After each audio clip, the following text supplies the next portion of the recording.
receptions, receiving yards, and touchdowns. Please welcome 8-time Pro Bowler Larry Fitzgerald, who is here on behalf of Visa Checkout. Larry, thank you so much for being with us. Hey, Molly, how are you today? Excellent. All right, let's get into it. You tweeted this after Sunday's win against the Browns. Sloppy first half, but we showed resolve in the second. Nice to go into the bye week 6-2. Now we'll rest up and get ready for the stretch run. So, Larry, how far can you guys go in that stretch run? You know, hopefully we could take it all the way to the top. You know, love to get to San Francisco, but, you know, there's a lot of work to be done prior to that. You know, starting next weekend, Sunday Night Football versus Seattle Seahawks in Seattle. It's going to be a tough challenge for us, but we're up for the challenge. Larry, I'm wondering what this year is like for you personally. Over the last 3 years, you didn't have a 1,000-yard season when you had at least a 1,000-yard season the previous 5. And already, after 784 yards receiving last year, halfway mark, you're already at 706. You seem to be having, you know, some sort of a resurrection. What's been going on, and how good are you feeling about how you've performed this season? Well, Stephen, it's always great to be able to have some personal success, but, you know, at this point in my career, it's all about the team success, to be honest with you. I mean, the personal accolades have done it, you know, but, you know, to be able to have a team that has the opportunity to compete for something that's truly special is what it's all about. Having Carson Palmer back healthy, having Chris Johnson balling out, having John Brown and Michael Floyd doing their thing with me, I mean, it makes it that much more fun. Larry, I got a question I've always wanted to ask you about the way you carry yourself. I think it's fair to say that you are less of a diva than many of the players that play your position in the National Football League, many of the other star receivers. Why is that? Give us some insight into that. Skip, I'm just as much as a diva as those other guys. I just mask it a little bit better. I want my touches just like everybody else does, but I never put myself in front of my teammates. I think it's important that as a leader, you always show, you know, that you're willing to watch other guys have success. So when Smoke and John Brown and Chris Johnson makes long runs and other guys have success, I mean, those are my boys. I see them working every single day to have that success, and I really am happy for them. You know, but I still want to get my opportunities too, though. And I realize you have an ego like everybody else, but do you think, Larry, it had something to do with the way you were raised? Skip, honestly, man, my parents did a wonderful job, my dad and my mother. You know, I'm truly a product of great parenting. You know, they made a lot of sacrifices for myself and my brother to go to good schools, and they always provided great mentorship for me. And, you know, I definitely would tip my hat to my parents, Skip. I appreciate you acknowledging them. You got it. Absolutely. Absolutely. We can't help but acknowledge your dad, how wonderful he's been to all of us in this business. But let me get back to you. You know, just looking at, I remember, and I'll share this with Skip and Molly, the last time that I saw you in person play, I was at a game at MetLife Stadium, December 2nd, 2012. And the reason why I bring that up, Larry Fitzgerald, is because it is the most horrific experience that I've ever had as a reporter covering a football game. The quarterback was Ryan Lindley. No disrespect, but he is somebody that I felt should have been banned from ever quarterbacking again.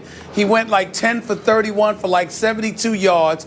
I counted at least 5 times when you were open, and they couldn't find you. And it was just so bad that I thought that you might contemplate retiring at the end of that season. I want to know what has inspired you to continue going, to get to this point where you're able to have the kind of season that you're having, because considering Arizona's struggles with finding a quarterback, you know, with the exception of Carson Palmer, of course, because now he's healthy.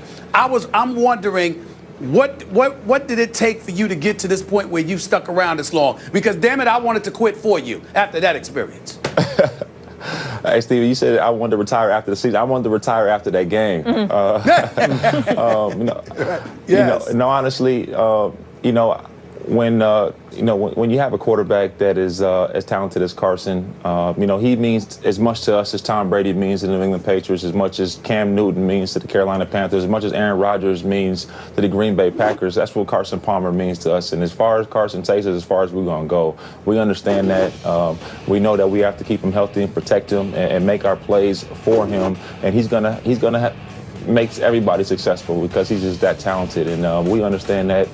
We know that we have to play good football down the stretch. But in terms of my mentality, you never can have that defeatist mentality. No matter if it's good, bad, or indifferent, you understand that you have an ability. You have to believe in your ability on the good days and the bad days. That's what confidence is all about. So why, in your eyes, as his favorite receiver, is Carson Palmer so good? Explain to us, give us insight into what makes him as good as you believe he is.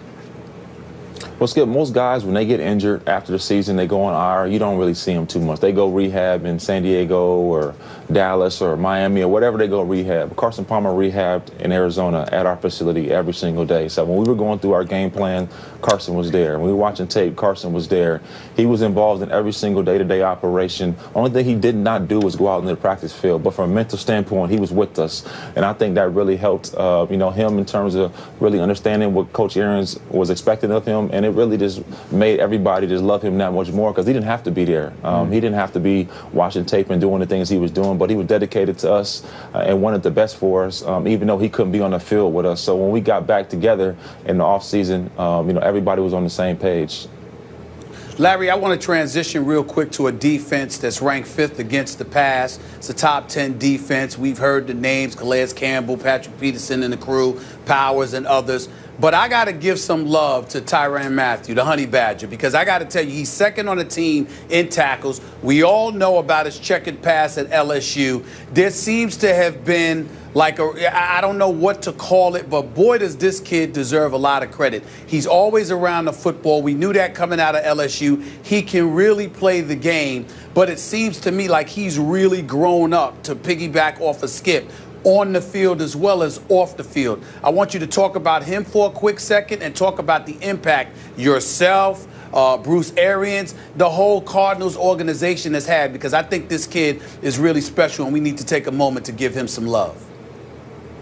Well, Stephen, I think a lot of times this happens is when people evaluate guys, they say, oh, he did this, he made a mistake. How many people do you know that have never made a mistake before?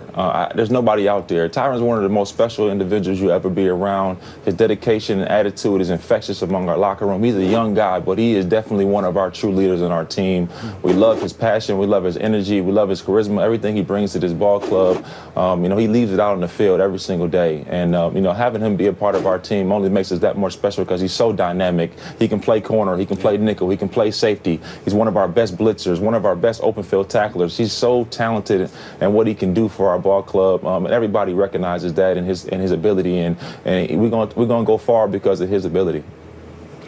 It's good to see him doing it not just in college, but at the NFL as well. Larry, thank you so much for the time on your bye week. Congrats on your personal success, the team success, and good luck down the stretch. We'll be watching.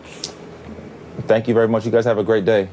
All right, up next, Johnny Manziel will start tonight when the Browns face the undefeated Bengals in Cincinnati. We'll tell you what we expect from Johnny. That's next. Ryan Clark will join that.